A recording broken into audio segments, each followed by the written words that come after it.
A while back, I was listening to Kermode and Mayo's film review on BBC Radio. It was the show of October 8th, 2021, to be exact.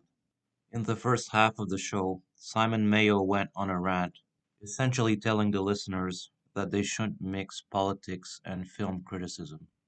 Later on in the same show, Mark Kermode also went on a rant, but he told the listeners that politics and film criticism were impossible to separate.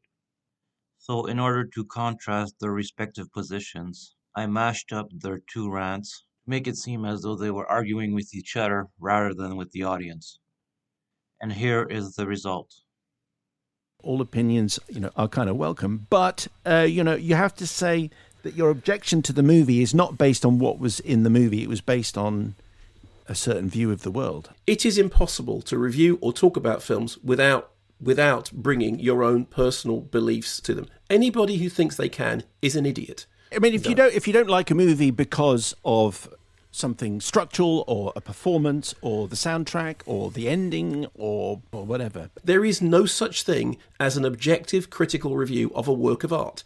It is all to do with how you feel about those things and the framework in which you view or experience or listen to or whatever it is art. There are lots of reasons that you might watch that film and go, I didn't like it for these reasons. But if the reason that you didn't like it is because it was just to make... The idea that there is one way of doing it that is always political and another way of doing it which is objective is a load of old hooey, okay? Mm-hmm. It is all political. We appreciate you being there, even if you're completely incorrect in every way. So, I will say proudly, I will never review any film without regard to my own personal beliefs. Then jog on, loser. So, what's your take on it? Do you think one should make abstraction of one's worldview when reviewing a film?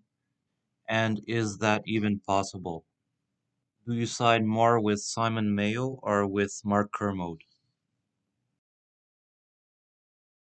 It's really funny because I've got in the back of my mind now the voice of that person who wrote in going, oh, you only like that because it's, because it's like this. No,